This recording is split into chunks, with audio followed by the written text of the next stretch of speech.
Ladies and gentlemen, my name's Paul. Hope you're having an amazing day.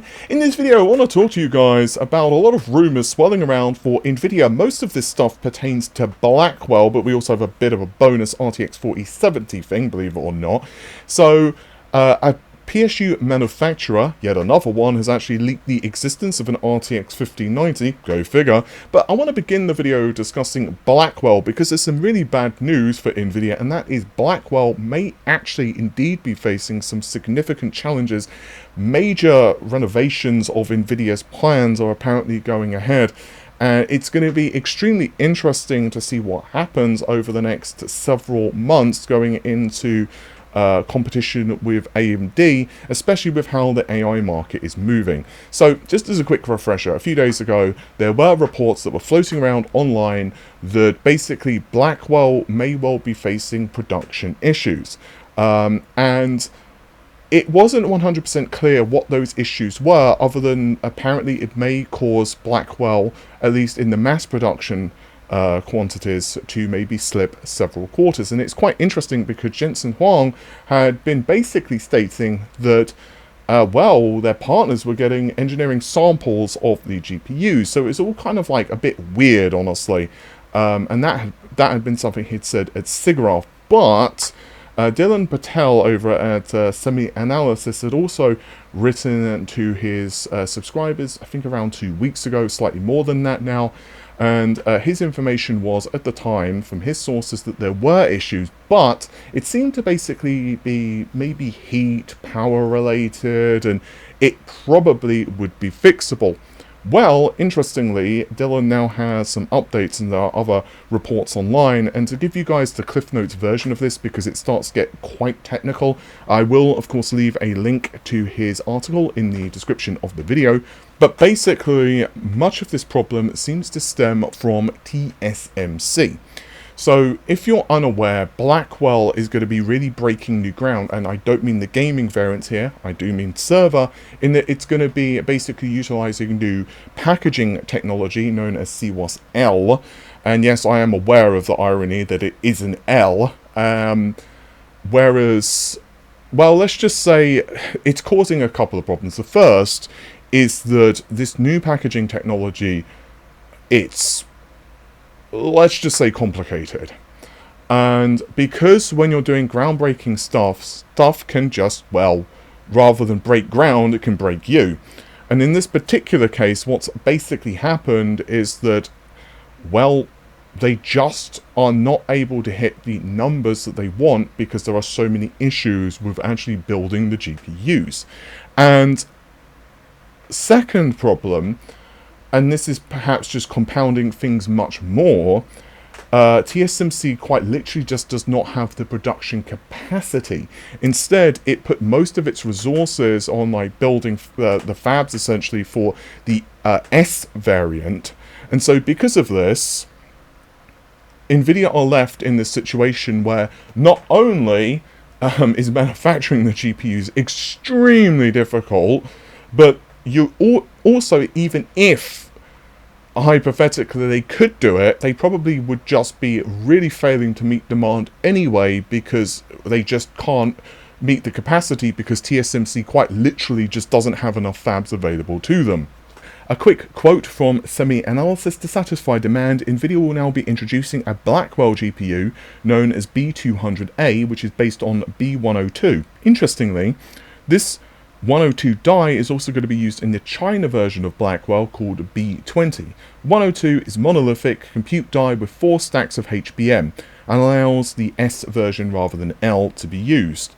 So basically, Nvidia have to scale back many of its plans, and don't forget that when you're talking about, you know, data center GPUs, you have to remember that we're talking like multiple GPUs essentially acting in harmony together, and all of them are obviously speaking across, you know, it's just very complicated stuff.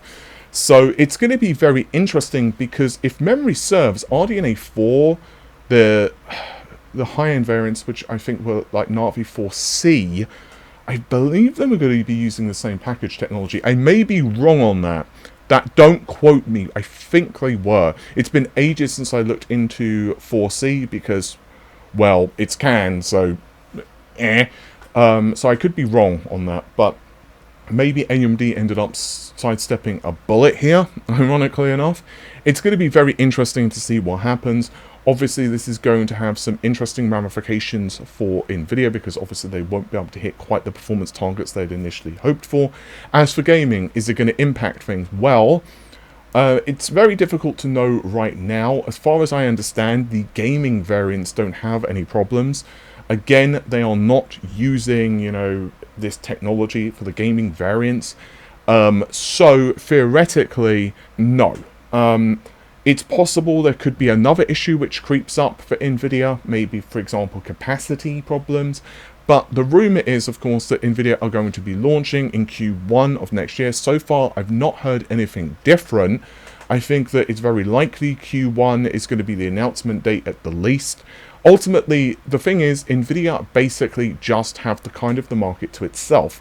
Not just because they are selling more GPUs than everyone else, but they just simply have the fastest cards. And yes, the 7900 XTX is really good. I'm not saying it's bad. But once Blackwell comes out, even if Blackwell is like 30, 40, 50% faster, that's technically all they need for their 5090. And they could even release like...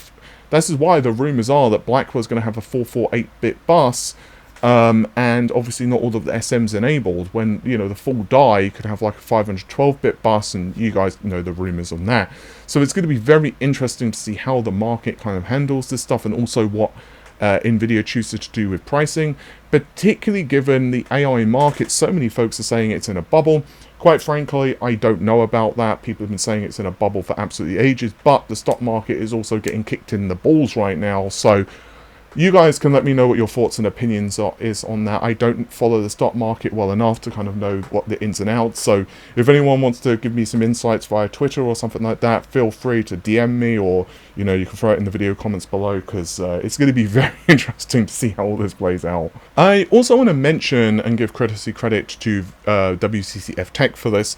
Cooler Master did an oopsie, basically on a listing for one of their silent PSUs, which is an 850 watt variant. They basically are listing the RTX 5090. Look guys, we know at this point the GPU is coming. The question is, how long are we going to be waiting? I think this is the second PSU manufacturer that has actually listed the 5090. Previously, I think we were hearing the power consumption figures as well. As far as I understand, the 5090 has 3 BIOSes that are currently being played with different power figures. So it's going to be very interesting to see what Nvidia finally goes with. Obviously, it's possibly going to differ a little bit based on the number of SMs and other stuff as well that, you know, we finally get. I still don't think the full configuration has been 100% decided by Nvidia. I will be super curious to see what Nvidia feels it can get away with. The final thing I want to talk to you guys about actually is the RTX 4070, as we are getting yet another variant of the 4070. The differentiating factor here, however, is going to be the memory. So recently I covered in a video that there were allegedly supply constraints with the R6X type of memory. And so Nvidia, of course, want to continue to push the 4070 GPUs. So what are they to do? Well, they're going to be releasing variants that are just R6. And so we have heard these rumors previously that this variant may be coming, but now Megasize GPU on Twitter is also stating that this is most likely going to be happening. The number of SMs, you know, the number of CUDA cores, all of that stuff is probably going to remain consistent. The major difference here isn't going to be bus width or any of that stuff. It's literally going to be the memory clocks. And if I believe it's 21 GPPs for the 4070 with the 6X memory, and so this is probably, according to his information anyway, going to be just 20. How much of an impact is that going to make in performance? Well, it's probably going to depend a little bit on the game. It's also going to be interesting to see what happens if you overclock it, and see, you know, how it performs, but it depends, of course, how much room is left in the tank for your modules, and obviously overclocking is not exactly guaranteed. With that said, take care of yourselves, guys. Bye for now.